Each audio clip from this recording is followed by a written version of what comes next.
Buenas tardes a tothom, buenas tardes a todos y a todas.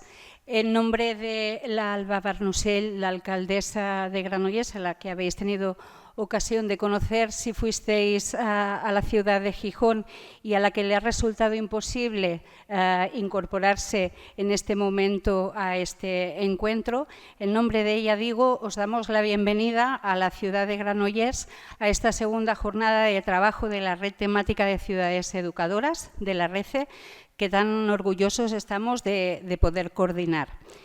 Hoy nos reencontramos por primera vez después del anuncio de que Granollers será sede internacional del Congreso de Ciudades Educadoras en el año 2026 y queremos aprovechar la ocasión para daros las gracias por vuestro apoyo, por vuestras felicitaciones, por ese apoyo que en el pasado, en el presente y con el que contamos en el futuro es muy necesario para poder afrontar los retos que nos hemos propuesto con la determinación y con la ilusión que tenemos en estos momentos y que compartimos con vosotros. Estamos muy contentos y muy contentas de poderos recibir aquí en Granollers, en nuestra casa, que queremos que sea también vuestra casa y que así la consideréis. Tenéis las puertas abiertas de nuestra ciudad para que podáis disfrutar de ella estos días, los días que os quedéis por aquí. Os animamos a que paseéis por nuestras calles, descubráis nuestra historia, nuestra cultura y también nuestra gastronomía. Hoy, ya lo sabemos, es jueves, hoy es día de mercado, un mercado semanal que tiene casi 1000 años de historia y quizá hoy, hablando antes con alguno y alguna de vosotros, lo habéis podido conocer esta mañana y pasear por él.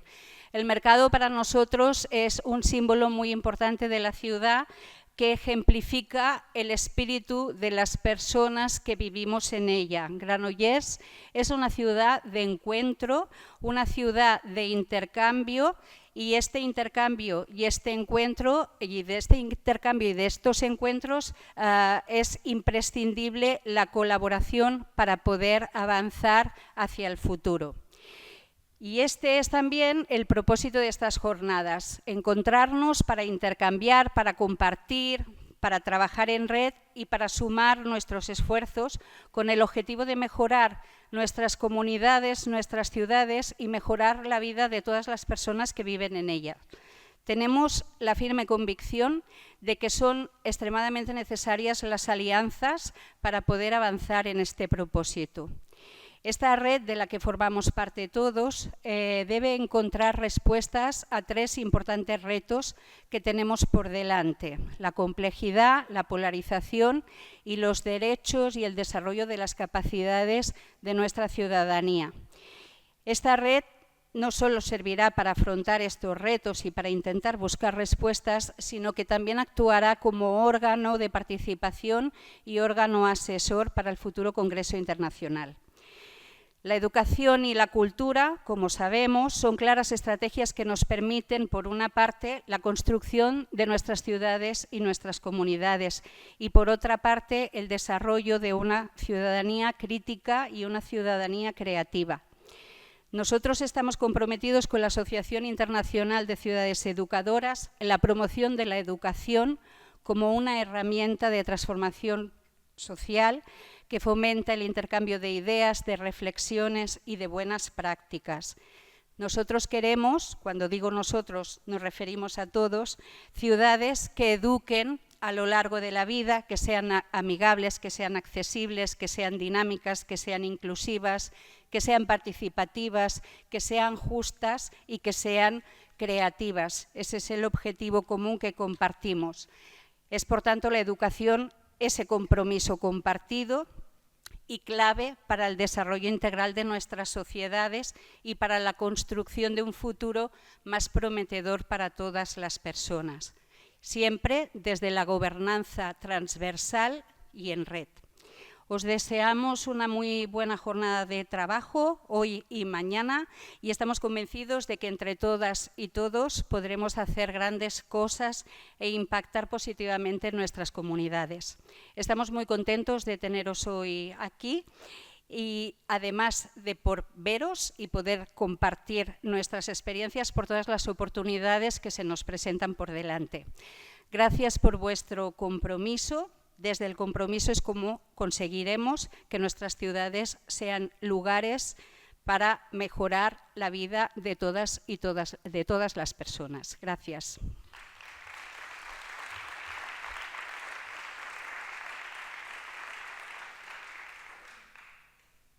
Bueno, muchas gracias, Isabel.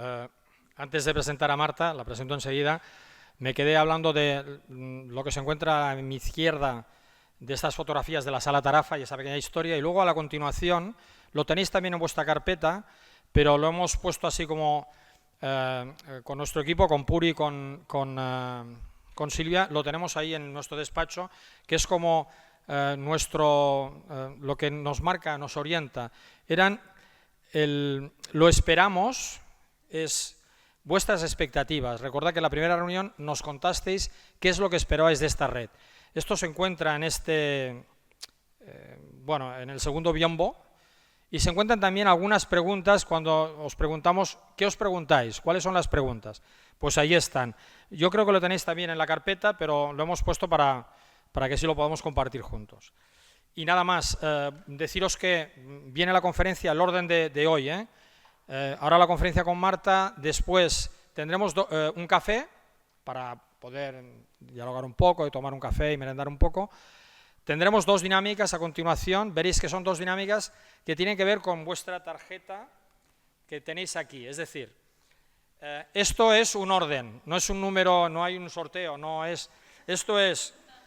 este es el primer diálogo a la izquierda, el segundo es el segundo diálogo y mañana será el tercero y el cuarto, ¿sí?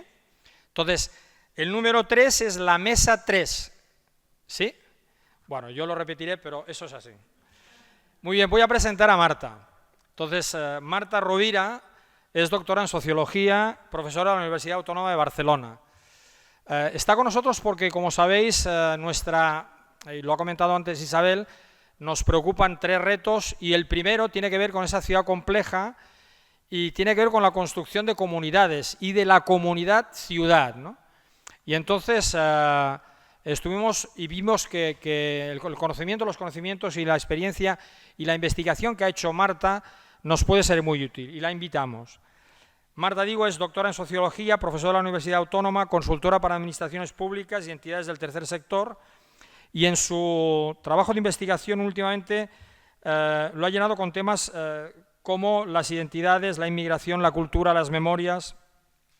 Colabora habitualmente con diversos medios de comunicación, y su tesis doctoral fue la base de un libro, La transición franquista, un ejemplo de apropiación histórica, con el que obtuvo el premio Carles Rahola del año 2014. Actualmente, además, y no es poco, es también, como algunas de vosotras, concejala de Cultura del Ayuntamiento de Vilassar de Mar, muy cercano a Granollers.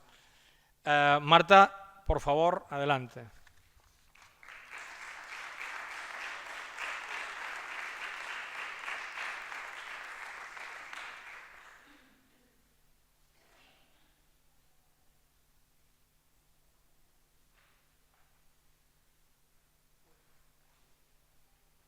Buenas tardes. Gracias, Albert, por la presentación. Albert me pidió que os diera una charla sobre estos temas.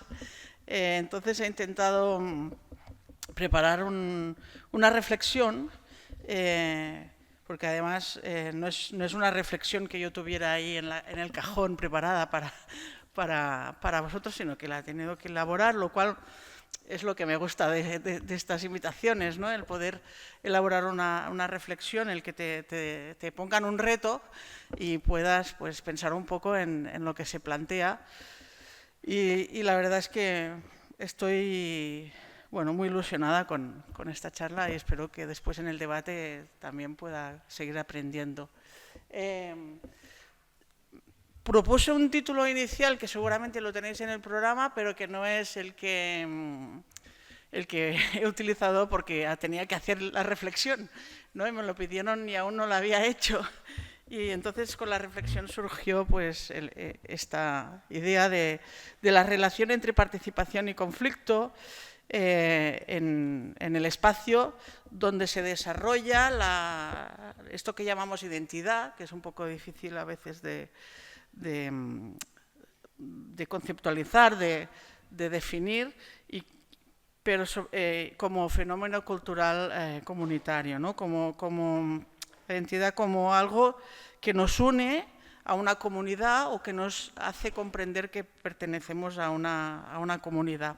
Y yo creo que esto se produce sobre todo en el espacio urbano o en el espacio del pueblo, en el espacio de la ciudad, ¿no? Entendamos ciudad como algo genérico, no tiene que ver con su dimensión, sino con la idea de un espacio compartido de la calle, de las plazas, de los pueblos, donde se producen además cosas muy interesantes, ¿no? como son las tradiciones culturales, que es un poco de lo que voy a hablar hoy.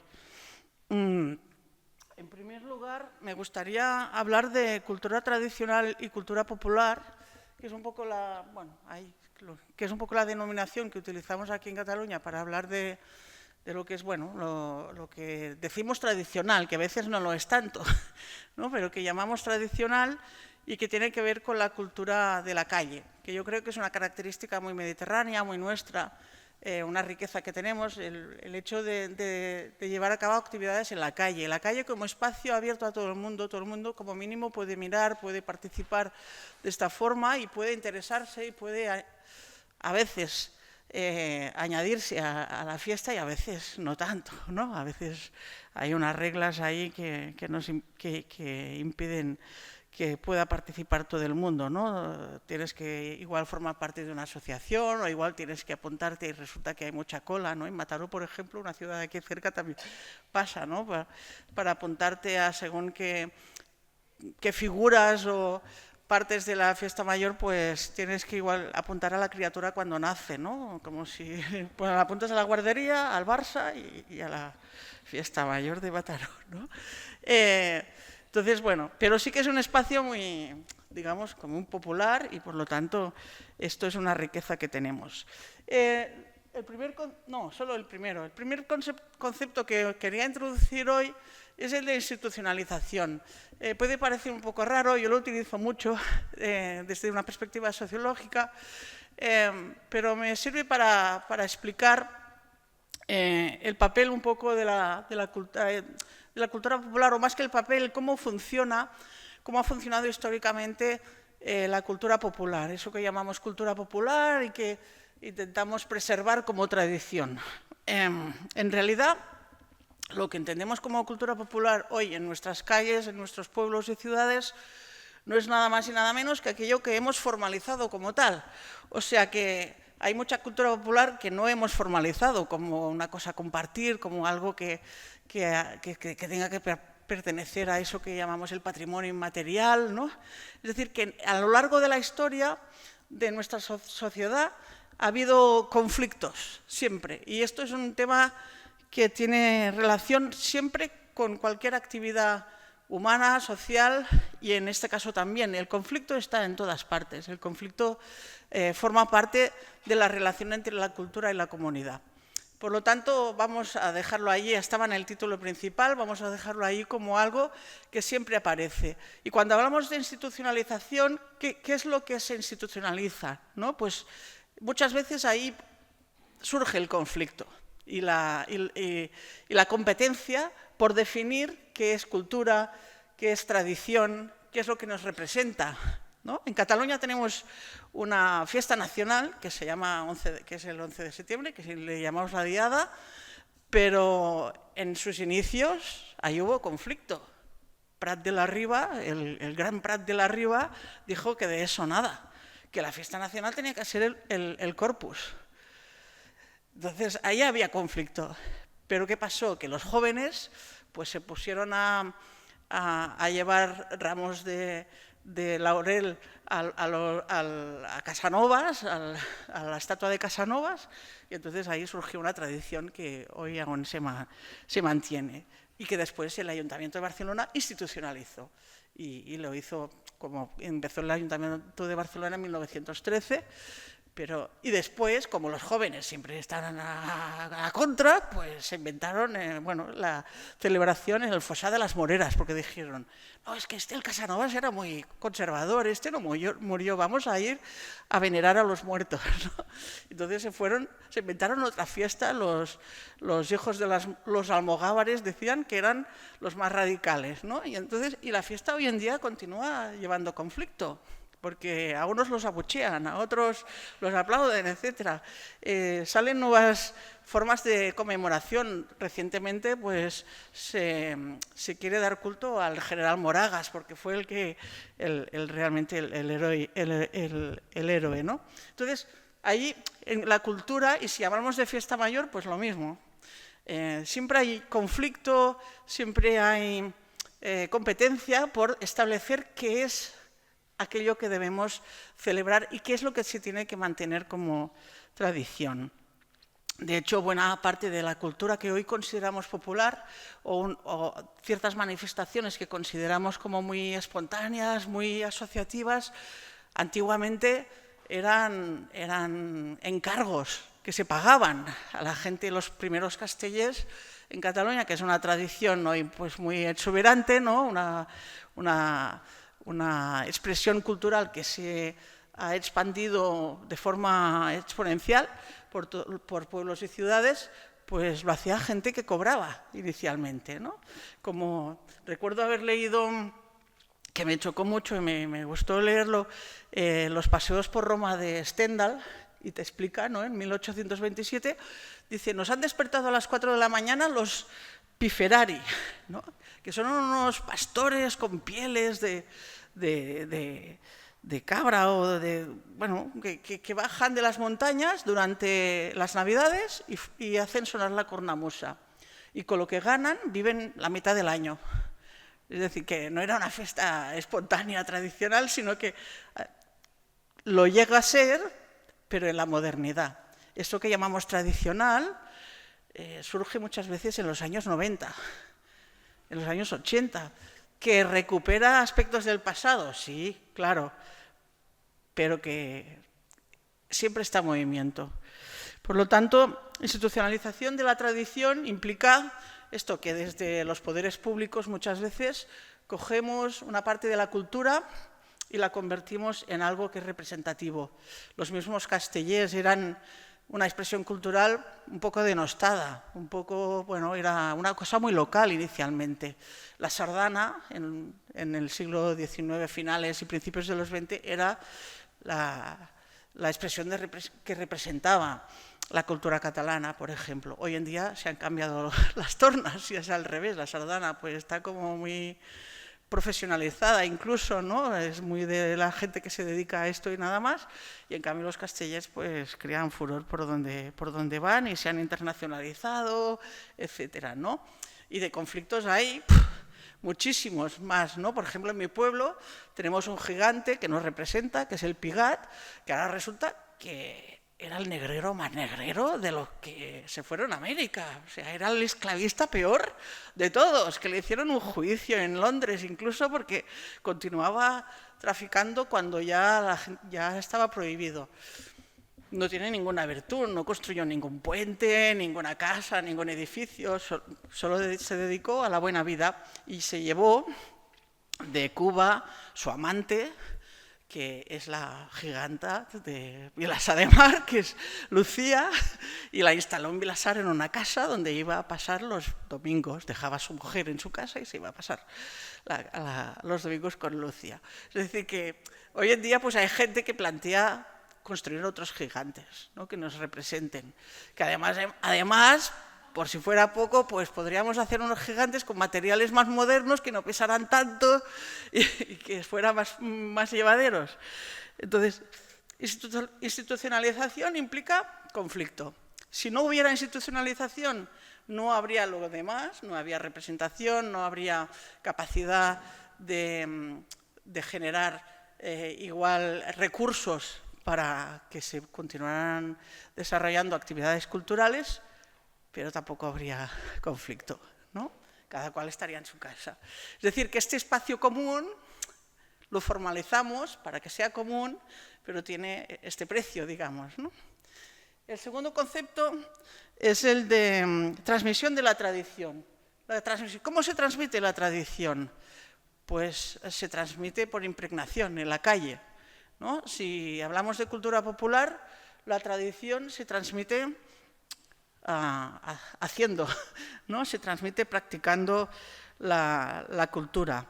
En este sentido, sí que tomo como ejemplo las fiestas mayores porque son el espacio donde se crea cultura, donde se comparte cultura y donde se transmite la cultura a las nuevas generaciones de manera informal.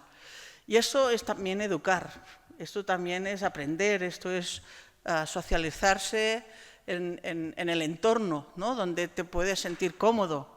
No hay que hacer un máster, ¿no? Para participar en la fiesta mayor, pero estás aprendiendo conceptos y estás transmitiendo tradiciones, aunque estas tradiciones tengan pocos años, pero ya las consideramos tradiciones porque son nuestras, nada más por eso, porque además resulta que al pueblo de al lado hacen lo mismo, pero ya es otra cosa, es que son los de al lado, ¿no? Entonces, esta capacidad de apropiación cultural, en el buen sentido, de hacerte tuyo lo que está pasando en tu entorno, es fundamental para crear cohesión social. Entonces, la transmisión es un efecto de lo que yo llamo con orgullo, digamos, entre comillas, localismo, ¿no? Ese concepto que a veces ha identificado pues, negativamente algunas prácticas, pues el localismo es bueno y nos sirve para eso, para que la gente se sienta pues, que cómodamente en su casa, al lado de su casa, en su calle, pues pasan cosas interesantes que además son un orgullo, porque saber que pues, ser de la colla de los blancos o de los blaus o de los azules o ser mestra d'aixa, como soy yo en mi pueblo, porque soy de la zona donde nos identificamos como los, no sé cómo se dice en castellano, esto de los que hacían marcos, vaya, no me sale la palabra ahora. No, armador no, els fusters, los carpinteros que hacían barcos, mestra d'aixa, vaya. No, los demás son pescadores y payeses. Y el tercer concepto que quería introducir ahora es el de identificación, porque el localismo, es una forma de arraigo. Es una forma de arraigo para las personas que participan de este entorno de la ciudad. Y por tanto, volviendo a las fiestas mayores, ¿no? Son un espacio de construcción de comunidad. El otro día discutíamos con Albert del concepto de tribu, ¿no? Yo le decía, bueno, no es tan malo si lo coges desde el punto de vista de que tú en tu entorno puedas construir tu tribu. Los jóvenes necesitan, sobre todo porque están en un proceso de construcción de su identidad personal, necesitan su tribu y si no se la das, pues se la van a inventar, sea a través de la música, del vestir, de los videojuegos o del juego de rol pues, que comparten con los amigos. Entonces, el hecho de poder tener tu tribu, digamos, en el espacio de la ciudad, no es que sea malo, es bueno. A veces tenemos la impresión de que todo lo que no sea común, absolutamente común, no favorece la comunidad y no es exactamente así. El tener un primer espacio, digamos, de pertenencia, un primer espacio tuyo de afinidad, aunque sea muy pequeñito, y a veces si es muy pequeñito pues mejor, es lo que te conecta después con el resto de la comunidad. Es difícil sentirse vinculado a una comunidad si no te sientes vinculado antes a la familia o a un grupo de amigos o a una asociación.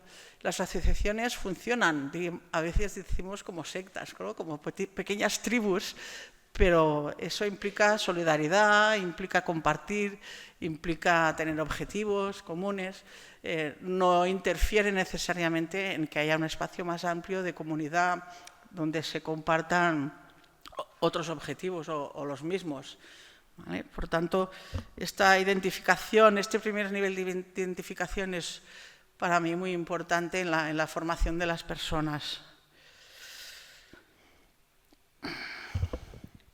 Vale, hasta aquí un poco con esos 6 conceptos he querido dibujar lo que entiendo que es como este proceso de institucionalización cultural y de creación de comunidad.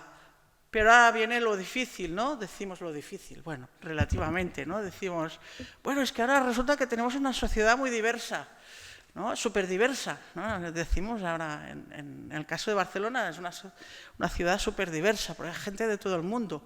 El 36% de los catalanes han nacido en el extranjero en estos momentos, en algunas edades más, en algunas franjas de edad mucho más. ¿Qué vamos a hacer, no? Pues lo que vamos a hacer primero es un proceso de reinstitucionalización de la tradición. Porque por una parte, aquello que resulta que se había transmitido a través de la práctica de los que estábamos allí, pues aparecen otros y tienes que explicárselo. Igual resulta que como lo explicas no acaba de encajar, ¿no? Igual si yo explico a según quién, pues quién es el Pigan, me va a decir, es que yo no me va a representar nunca porque era un negrero. Entonces, bueno, igual tengo que repensarlo, igual tengo que resituarlo, igual le vamos a dar... Estoy proponiendo que le hagan un juicio ahí en la playa, porque la fiesta mayor empieza con él, y digo, ¿por qué no le hacemos un juicio? Y el Centro de Estudios Vilassarencs me ha dicho que sí, que también piensan lo mismo, o sea que vamos a ver si lo conseguimos. Bueno, hay que reinstitucionalizar, hay que recomunicar la tradición, cosas que damos por hechas, igual hay que explicarlas de forma más explícita. Hay que explicarse más, ¿no? Porque si no, ¿cómo vamos a incorporar la gente? ¿Cómo se van a enterar de lo que estamos haciendo y por qué lo estamos haciendo? Porque igual lo miran desde fuera y dicen, pero esto es de locos, ¿no? Lo de los castellers es de locos, ¿pero qué me estás diciendo? Igual hay que explicarlo más.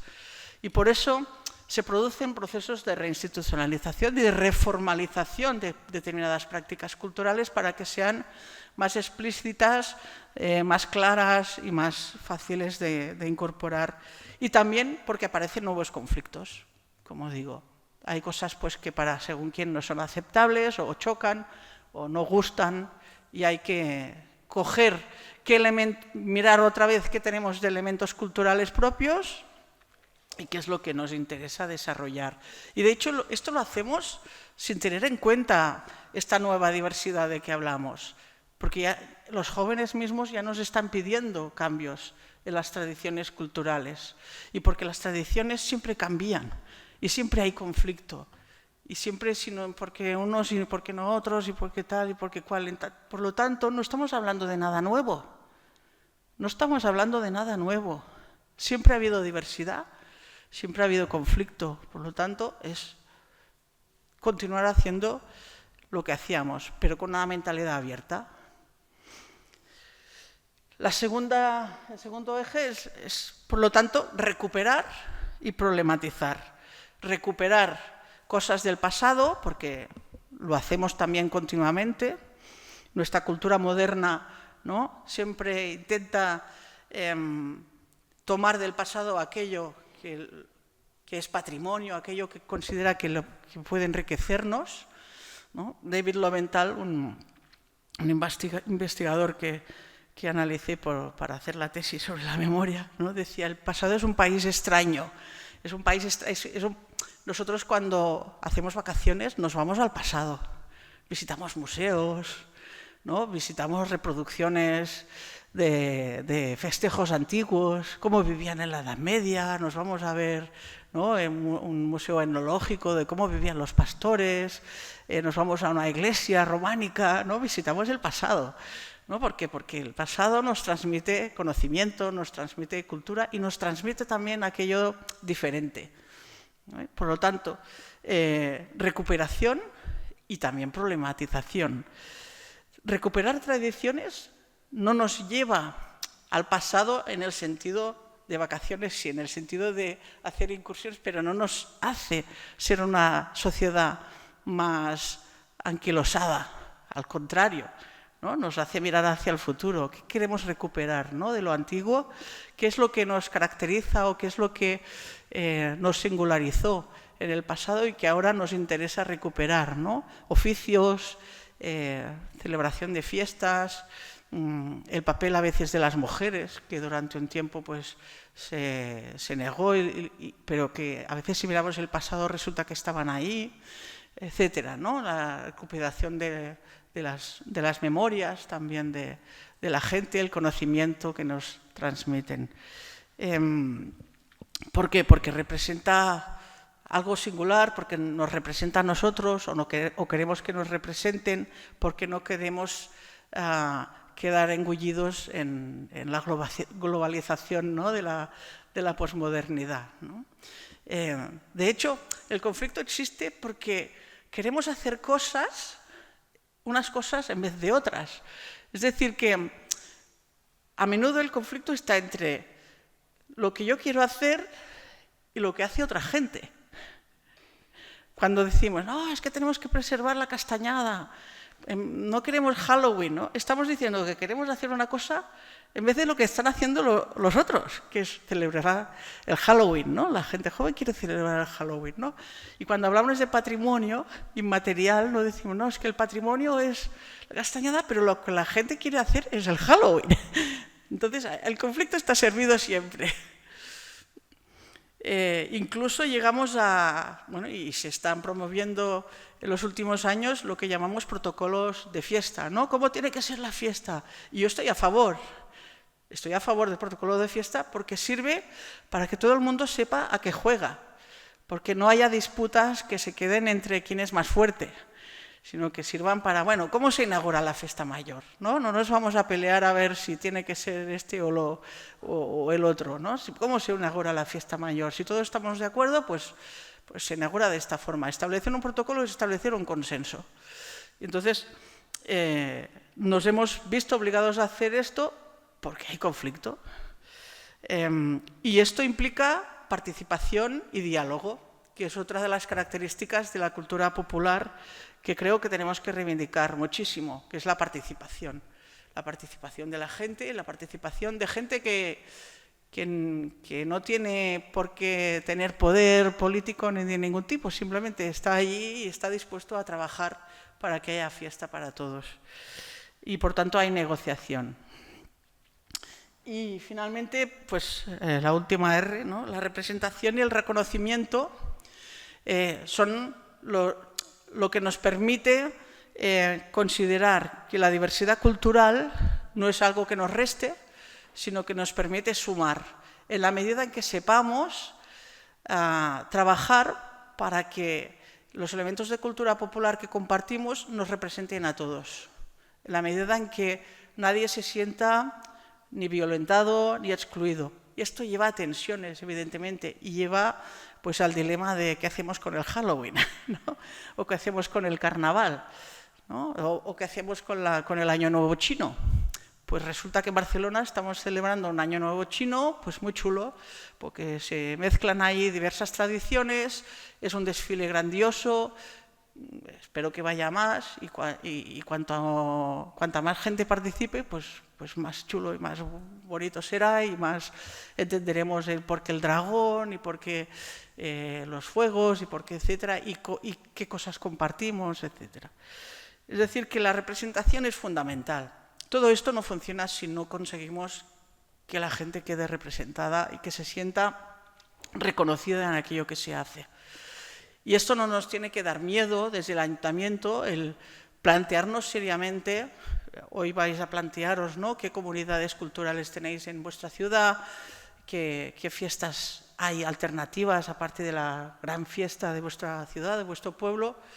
No tenemos que temer el preguntarnos, ¿participa todo el mundo? ¿Todo el mundo se siente representado? ¿Qué otras fiestas tienen sentido ahí, ¿no? En Vilassar de Mar tenemos una comunidad de somos 21.000 habitantes, tenemos unas 1.500 personas que vienen de Daimiel, de La Mancha. Y las fiestas de Daimiel son importantes. Y hay que mostrar la importancia que tienen las fiestas de Daimiel desde el ayuntamiento. yendo pues el alcalde, los concejales, recibimos también a los concejales, a veces el alcalde de Daimiel, vamos a Daimiel. Son fiestas de Vilassar de Mar, son fiestas que nos representan, porque esa comunidad ha creado pues unas fiestas específicas en un barrio específico, pero que ya hace muchos años que están, ya son una tradición. Y recientemente pues he tenido la suerte de aprender a tirar bolos manchegos, incluso he ganado algún premio que otro, y cosa que pues, me hace mucha gracia. Entonces esto nos enriquece, ¿vale? Pero tenemos que ser generosos, tenemos que preguntarnos si estamos representando bien, si estamos reconociendo bien a todo el mundo. A los daimileños, bueno, yo creo que ya los tenemos, son una parte de Vilassar, simbólicamente también. Tenemos otros retos, cómo incorporar a la comunidad islámica, digamos, por ejemplo, en la fiesta. Estamos haciéndolo recientemente un poco, pero cómo hacer que haya más fluidez en la relación, ¿no? Por ejemplo, no se trata de que ellos hagan lo que queremos hacer nosotros, sino de que un poco entre todos pues negociemos los espacios, las fórmulas, la manera de incorporar las diferentes tradiciones que van cambiando con el tiempo, como he dicho. Y finalmente quería remarcar un punto que para mí como socióloga es fundamental, que es la cultura como generadora de capital social y algo más. Digo, ¿puedes? Y algo más. El aprendizaje cultural que desarrollamos a través de la cultura informal o de la cultura de calle o de la cultura del pueblo nos permite adquirir algo que desde el punto de vista de la cohesión social es fundamental, que es el estatus. Yo tengo estatus, yo tengo prestigio, yo soy alguien cuando formo parte del grupo y se me reconoce. Entonces, el poder aprender, el poder saber que son... Si yo voy por el mundo y digo, no, y me encuentro a alguien que conoce Granollers y me pregunta yo de qué color soy, saber de qué me está hablando, esto me está reconociendo que tengo yo un conocimiento específico, tengo un estatus. ¿Vale? El ser del Barça, sobre todo cuando gana, pues también te confiere estatus. Perdonar la cuña. ¿No? El participar en asociaciones te da estatus, ¿no? Y además te da capital social, capital relacional. El formar parte de una colla castellera pues hace que conozcas gente de diferentes edades, de diferentes profesiones, de gente con intereses diferentes, pero con los que charlas, con los que compartes inquietudes, problemas, con médicos, con abogados, con albañiles, con personas que se dedican a la limpieza y que te dan soluciones para tu casa, yo qué sé. Es un enriquecimiento. Las relaciones sociales como tal crean capital social, ¿vale? Cuanto más nos relacionamos, más recursos tenemos. De hecho, ya en los años 50, 60, ¿no? Los sociólogos que investigaban la inserción laboral ya decían, pues si no son los estudios, que son la gente que conoces, es la gente la que te coloca en el trabajo. Ahora igual no es tan así, ¿no? Pero vaya, que es una parte muy importante, ¿no? Es decir, las relaciones sociales de tú a tú es la base de todo. ¿Cómo se crean? Bueno, hay que crear espacios donde se produzcan estas interacciones. Si son duraderas, mejor, que si son puntuales. O sea, no nos sirve el Tinder. ¿Vale? Tenemos recursos mucho más interesantes desde el ayuntamiento, o desde las asociaciones, o desde el consejo de asociaciones del pueblo, ¿no? Ahí está el recurso básico para que la gente pueda prosperar, ¿vale? No en LinkedIn, digamos.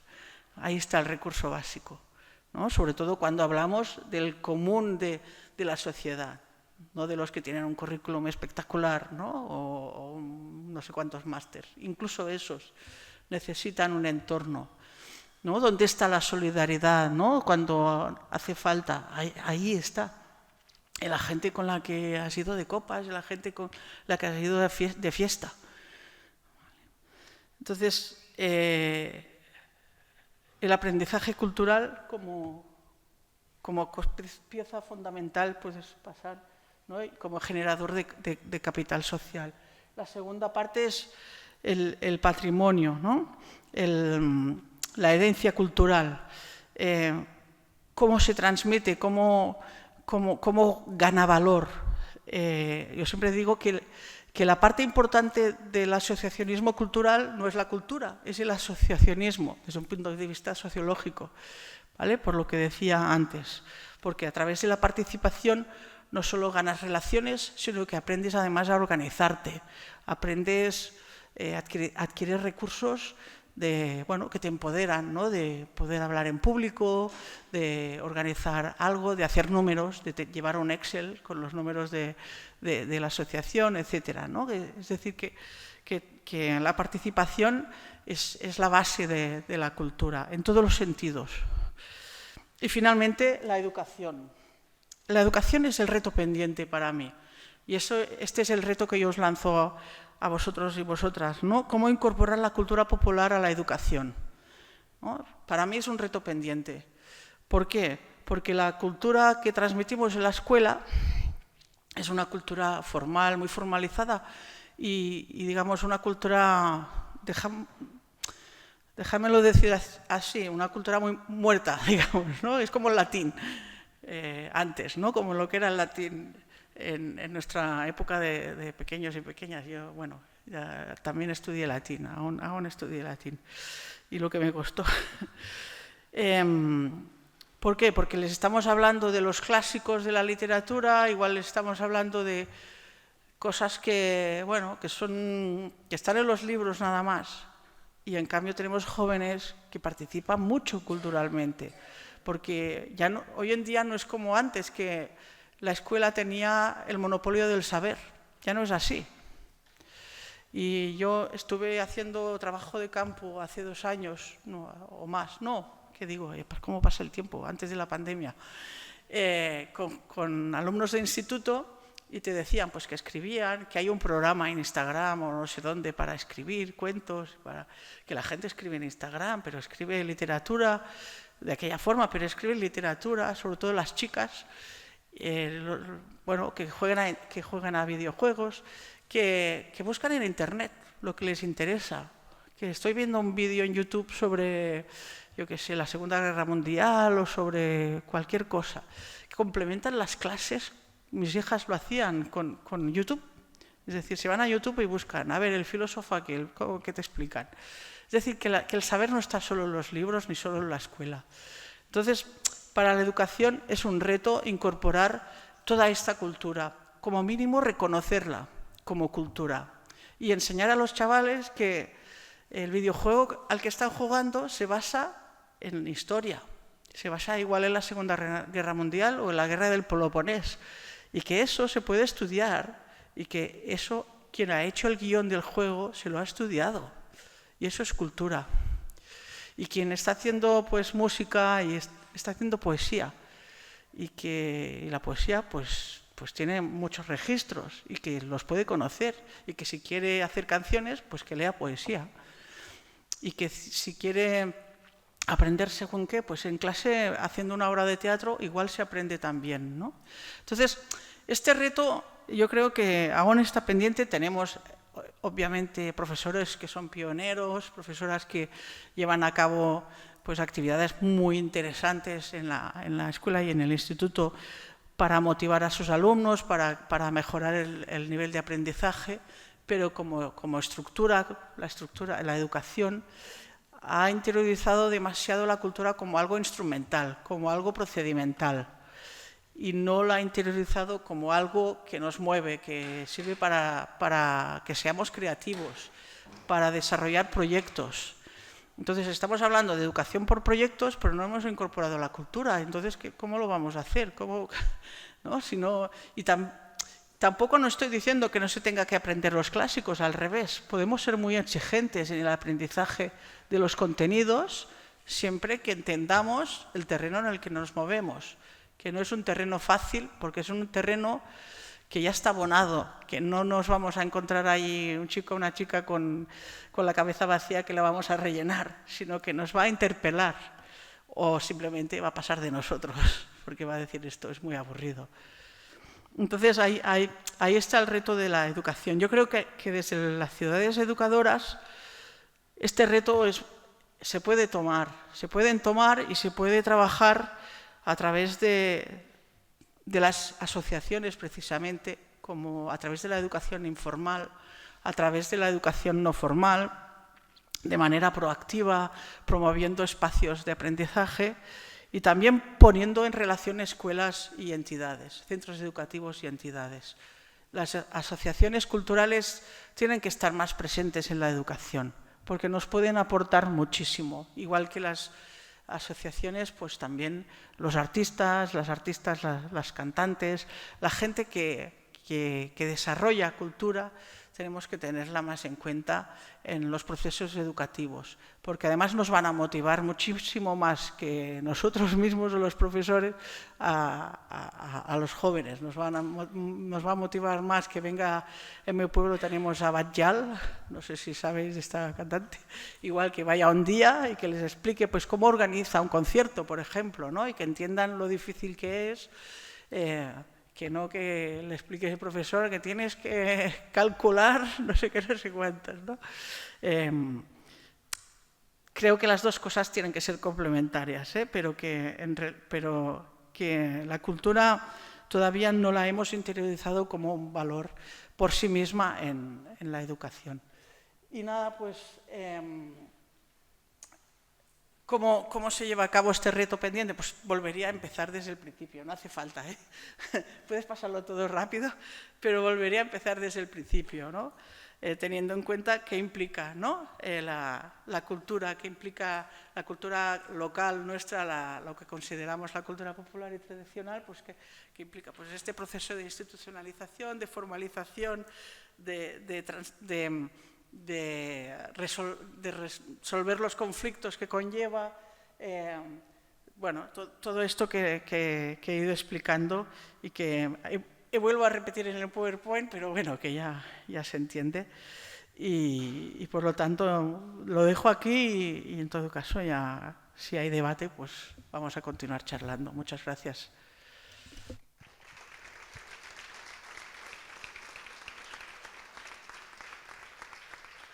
Pues si os parece es el momento de las preguntas. Si tenéis preguntas para poder dialogar con Marta y es el momento. Estamos Puri y yo mismo para atender. ¿Quién es el primero?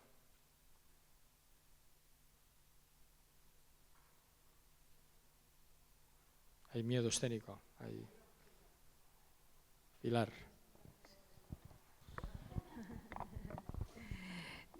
Me lo acerco, sí. Nada, muchas gracias, súper interesante, me ha gustado mucho.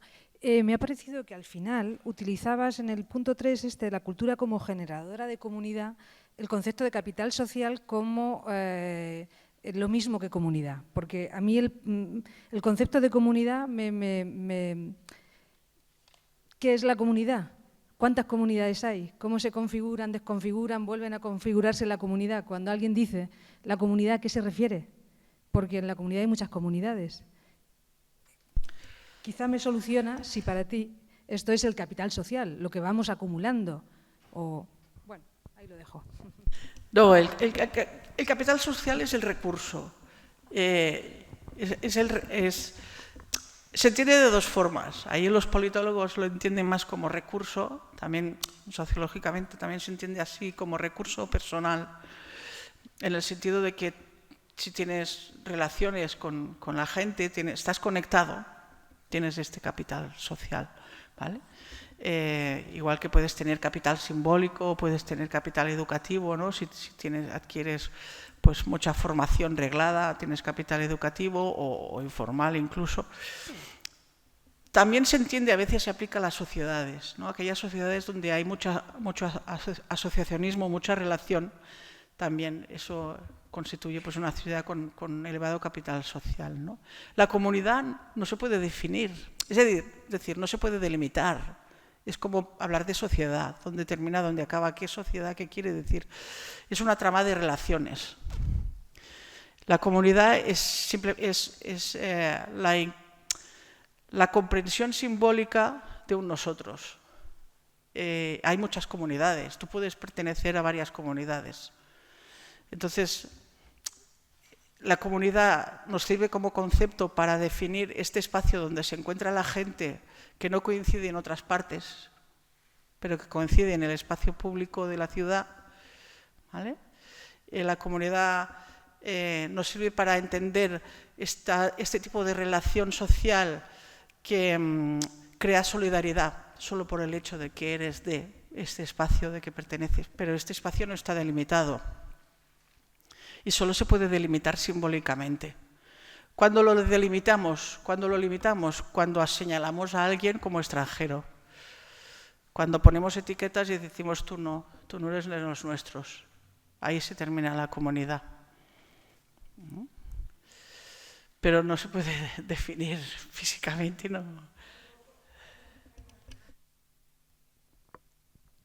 Hace poco me contaba un guía en un glaciar que se había formado a causa de un lago sin bordes. Y yo digo, ¿cómo puede ser un lago sin bordes? No puede existir un lago sin bordes, ¿no? Porque entonces no puede soportar el agua. Bueno, eso es lo que él contaba, era en inglés y era islandés él también, entonces vete a saber qué quiso decir. Pero bueno, me quedé con esa historia, ¿no? De esa cosa sin bordes, que es un poco quizá lo que ocurre. Lo que pasa que cuando intentamos trabajar o cuando hablamos de la comunidad, quien habla de la comunidad se está refiriendo a algo que quiere conseguir, una cierta identidad común de todos en algo en concreto, no en general, porque claro, esto es una cosa que se forma y se deforma, ¿no? Un lago sin borde. Exactamente. Muy bien.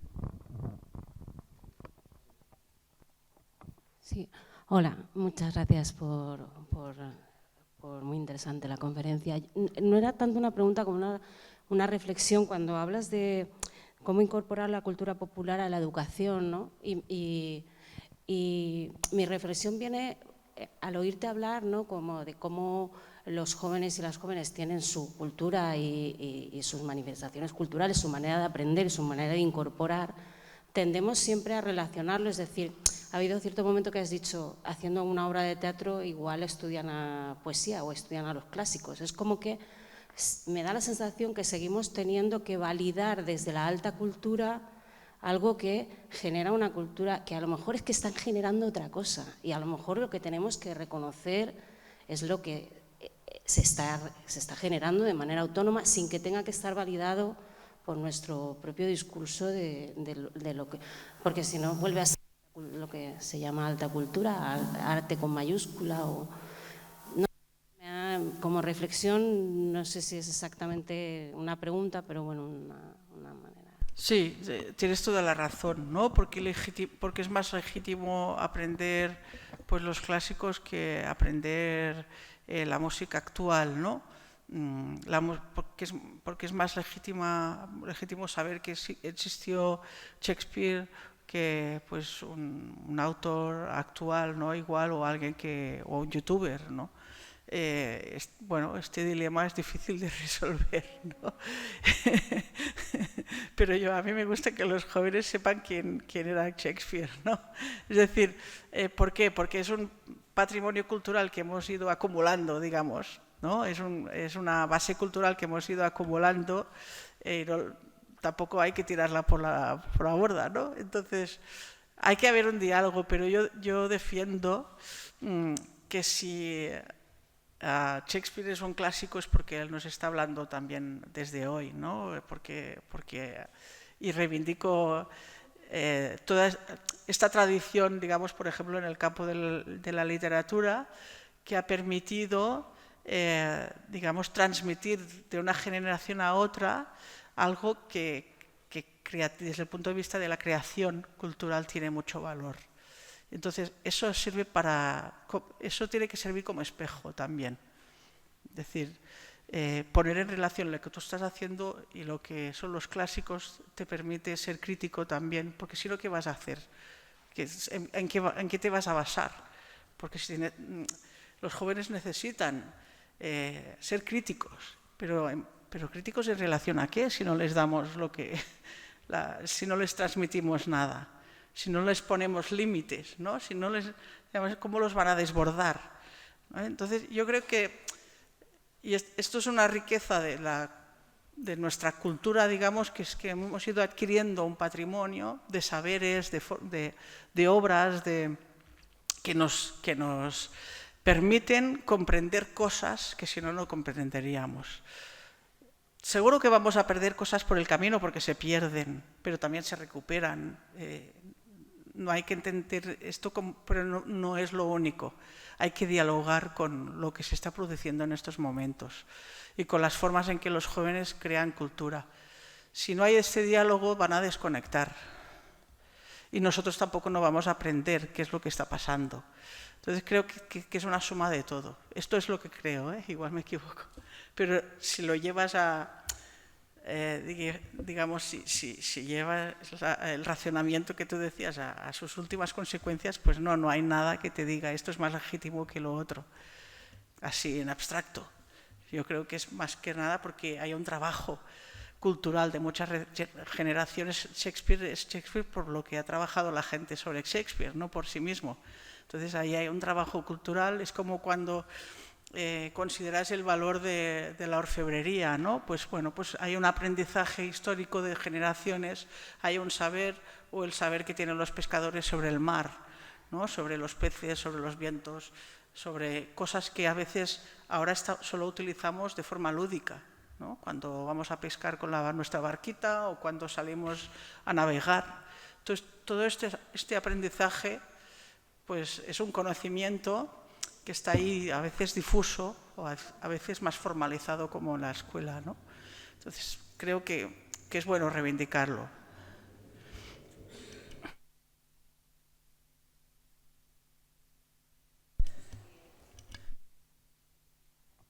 Que sí, que por supuesto no decía que no haya que... Lo que digo es que esta tendencia que tendemos a, por una parte, validar desde lo que nosotros entendemos como alta cultura y que entonces si no tienes espejo no está validado lo que... Entonces creo que hay que tener un diálogo donde a lo mejor ellos están generando, ¿no? Y que hay que incorporar eso que se está generando. O sea, que sus expresiones no sean instrumento para aprender otra cosa. Sino que, no sé si me estoy explicando bien, pero que no instrumentalicemos que a lo mejor sus instrumentos tienen valor por sí mismos, aunque a veces... No, seguro que sí. No sé, que no sé si... Seguro que sí, pero en otros espacios. Por eso hablaba del proceso de institucionalización. Tienen valor en nuestros espacios, pero no forman parte de la cultura compartida, digamos.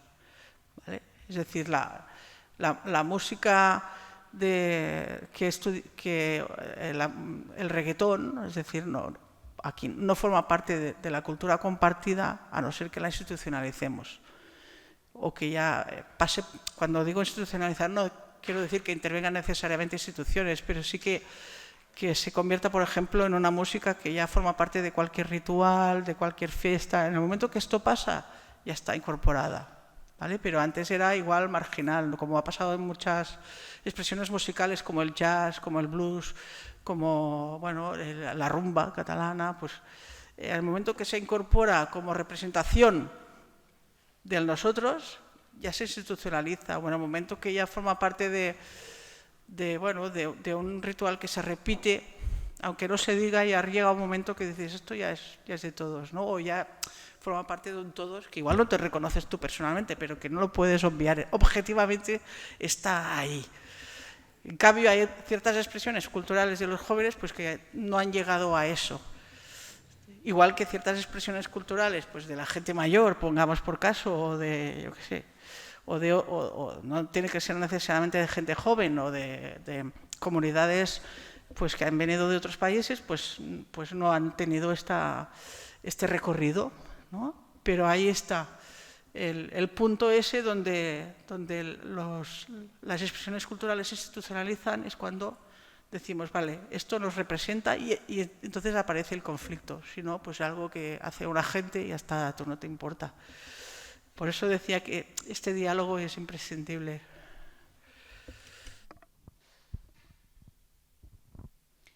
Hola, gracias. Me ha parecido muy interesante lo que has comentado y la verdad es que me ha dado por pensar mucho sobre el tema de la institucionalización y el conflicto en relación a la creatividad social, comunitaria, individual y social en general. Sí que es verdad que muchas veces está asociada y se crea en los márgenes, en la contracultura. Entonces, tiene que haber un conflicto permanente en ese sentido, que sí que veo que llevado a la educación es donde surge un poquito la dificultad, a lo mejor, ¿no? O sea, porque en la educación al final es un sistema formal, institucional, aunque también lo hay el informal y no tan institucional. Pero sí que me parece interesantísimo el no coartar esa libertad creativa que existe en todos nosotros y en la comunidad, y que sí que veo que es un conflicto permanente a la hora de institucionalizarlo y representarlo como una cultura única. Gracias, porque me parece un tema, no sé, que es para darle muchas vueltas.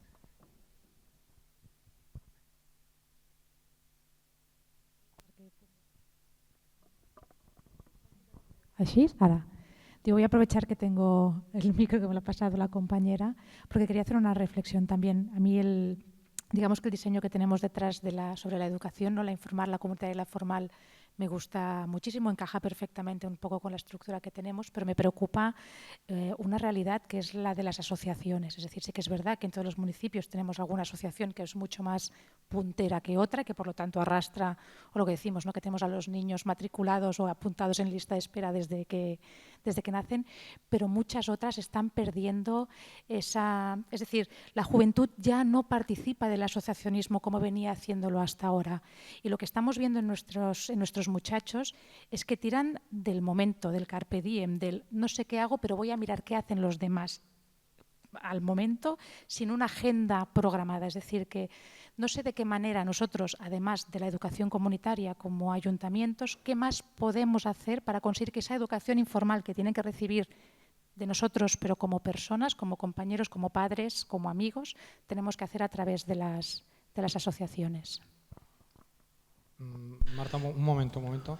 ¿Hay alguna pregunta más? Pero ahora por cuestiones de tiempo sí que os he visto que os habéis animado y tal, pero ahora por cuestiones de tiempo, ¿hay alguna pregunta más? ¿Tú habías levantado la mano, no? Sí. Muy bien. No, vamos a hacerlo, pero y así recoges al final. Bueno, yo quería solo hacer un apunte con lo que decía la Marina. Cuando tú hablabas yo pensaba, la institucionalització crea rebuig, crea, ¿no? Desprecio. Es que hay algunas palabras que no me salen, perdón. Crea desprecio a veces, ¿no? Sobre todo en el colectivo joven, que cuando tú ves que una tradición pasa a ser tradición de la institución, ya dices, eso ya no me gusta, eso ya no mola, me lo han quitado. Y mezclado con lo que tú comentabas de la cultura de primera y la cultura de segunda, ¿no? Lo que sí que realmente es importante y lo que no vale, el Shakespeare o la Rosalía, por ejemplo, se me ocurría que me parece importante que exista un puente y un vínculo entre el Shakespeare y la Rosalía. Es decir, que nos acostumbramos todos a pensar que cuando vamos a explicar quién era Shakespeare, no es solo porque sea importante conocer el pasado, porque si te dicen, tienes que conocer esto porque es importante conocer el pasado, automáticamente dices, jolín, con la de cosas que hay en el presente, yo ahora no me voy a poner a pensar en el pasado. Pero si creamos como el puente entre presente y pasado y entendemos que todo lo que viene, todo lo que están haciendo ahora viene de alguien que ya lo ha hecho antes o inspirado, allí se mezclan y creo que ganan potencia tanto lo del pasado como lo que se está generando ahora mismo. Y me parece que a veces nos pasa que no somos conscientes en la cultura, en la historia, en todo, que cuando miramos para atrás es para enfocarnos en lo de ahora. Y nada, solo cuando hablaban se me había ocurrido, que creo que deberíamos esforzarnos en eso, en el colegio, en el espacio público, donde sea, de crear ese discurso que no es que tenemos que aprender porque sí lo que pasó, sino para que no vuelva a pasar o para que pase diferente. Nada, solo eso. Bueno, es que aprovecho que también tengo el micro al lado. Y yo, es un tema seguramente semántico, pero me da que pensar. El tema de hablar de cultura tradicional y popular, a veces lo asociamos como lo mismo, pero no tiene por qué ser lo mismo, porque hay cultura tradicional, com pot ser, jo què sé, els bastoners, que es muy poco popular, porque realmente la practica muy poca gente, la ve muy poca gente, y hay cultura popular, como puede ser el single de los 40 principales que está sonando ahora mismo, que no es tradición, pero sí que es cultura popular. Entonces, este binomio que parece que has asimilado como igual, yo no lo entiendo igual. Hay cultura popular que no es tradición y hay tradición que no es popular en tanto que no mucha gente, que puede que en el imaginario de todos más o menos lo concibamos como nuestro, pero no tiene por qué ser muy popular. Y luego otro tema que quería preguntarte sobre cómo ves la permeabilidad de la tradición en la sociedad esta moderna, tan cambiante, tan líquida, ¿no? Que hay tantos cambios, porque sí que veo que hay tradiciones que han sabido adaptarse y trabajar para la inclusión de personas que llegan a nuestra sociedad, pero hay tradiciones y eventos culturales que se reivindica mucho desde el punto de vista, esto es mío y es mío desde un punto de vista completamente egoísta, ¿no? Esto es mío y es mi patrimonio y no lo voy a ceder a gente nueva que quiere venir, transformar y cambiar esa tradición. Ese diálogo que tú también lo has hablado, ¿no? De reinstitucionalizar y de recuperar, y esta problemática, ¿cómo la ves en la sociedad y aquí en Cataluña en concreto? Bueno, son muchas preguntas diferentes, ¿eh? Ahí soy como un examen.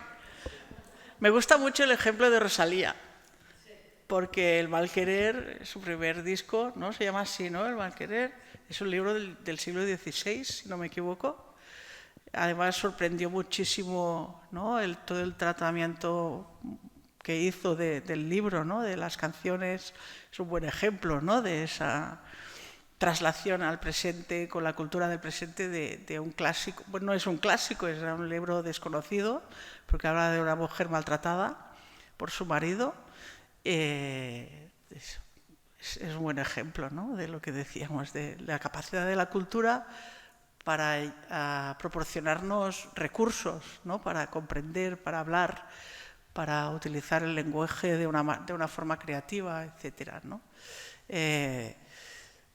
Es verdad que he hablado mucho de los jóvenes y últimamente yo misma me estoy dando cuenta que tengo que ser crítica conmigo misma, porque a veces esta cultura que lo arrasa todo, ¿no? Que triunfa en las redes, que triunfa en los vídeos, ¿no? Millones de visitas y tal, no es cultura joven, bien, es cultura adolescente. Y ahí ya, claro, cuando hablamos de adolescentes hablamos de personas que aún no se han formado. Es que aún no conocen el mundo, no conocen muchas cosas, no han podido cultivarse incluso, no tienen criterio, perdonad, lo digo así, porque entonces triunfan cantantes que no saben cantar, músicas que no son música, triunfan cosas de esas, y hay que decirlo. El Bad Bunny ese de que se ríe la gente ahora mismo, ¿no? Porque ese tío no sabe cantar, bueno, pero gusta, yo qué sé. Pues vale, pues que venga el disco, pero es para los adolescentes y gente en edad infantil. Es decir, a medida que la gente se hace mayor, deja esas cosas de lado, en parte. Se hace más exigente. Seguro que sí, no me miréis así, seguro que sí. Entonces, a veces confundimos. Y es verdad que, como decía ella, las asociaciones están en una situación de cierta crisis, pero es que también sucede eso de no quiero que entre nadie en mi junta. O no, el otro día me lo explicaba Albert, una buena práctica de Granollers, en las collas, pues hay un tope de participación, o sea, de los cargos, hay un tope en los cargos, pues puedes estar no sé cuántos años, ya está, se ha acabado, tiene que venir otro. El otro día el Ateneo, voy a personalizar, pero el Ateneo Vilasanés, me viene una señora y me dice, cuando vivía Franco yo ya estaba en la Junta, como diciendo, estatus, pedigrí. Y digo, madre mía, esto no puede ser, esto no puede ser. Y ahora tienen un problema, no tienen jóvenes, no tienen gente. Es que están los mismos de siempre, pues haber dejado espacio. Esto por un lado. Desde el ayuntamiento, ¿qué se puede hacer? Me estoy planteando cada vez más que quizá no se tiene que promover el asociacionismo, sino la participación asociativa. Entonces, si tú tienes gente que quiere hacer una asociación, pues ayúdala. Si tienes gente que se quiere apuntar, o puedes promover una campaña para que la gente se apunte a asociaciones. O puedes obligar a las asociaciones a que incorporen jóvenes en sus juntas. Si no, no les vas a dar ni un euro de subvención. Porque es que si no, ¿qué estamos subvencionando? ¿Qué estamos subvencionando? ¿No? Hay que arriesgarse. Entonces, ¿qué es lo popular? Pues lo popular es lo que hace el pueblo, aunque sean 4. Popular no es popular en el sentido de masificación, es popular en el sentido de que es popular, pueden ser 4. Porque si tienes un pueblo pequeñito y tienes una tradición, pues que conoce poca gente, pues también está bien, porque lo que nos está pasando es que de golpe se llena el pueblo con millones de personas que quieren participar en algo que resulta que es muy chulo. Ya, pero es que me has destrozado la fiesta, ¿no? Igual, o por ejemplo, la Patum de Berga, ¿no? Que se intenta preservar, yo lo entiendo. La única vez que fui salí de allí en ambulancia, porque hubo una luz de gente, una experiencia traumática que no le deseo a nadie más. Bueno, es que fuimos ahí todos los universitarios porque aquel año eran las Olimpiadas y terminamos antes, porque venía la policía al campus a instalarse y teníamos que terminar antes. Bueno, sé, cosas que pasan, ¿no? Pero popular es lo que hace el pueblo. Y en el año 75-77, cuando el Congreso de Cultura Catalana establece las bases culturales de este país y dice, la cultura popular le vamos a llamar tradicional y popular, se optó por eso. Ahora hay gente que dice, bueno, igual tendríamos que cambiar el concepto y decirle de otra forma, porque se confunde, porque sí, porque es popular todo lo que es del pueblo. Estoy de acuerdo. No sé si me he dejado alguna pregunta.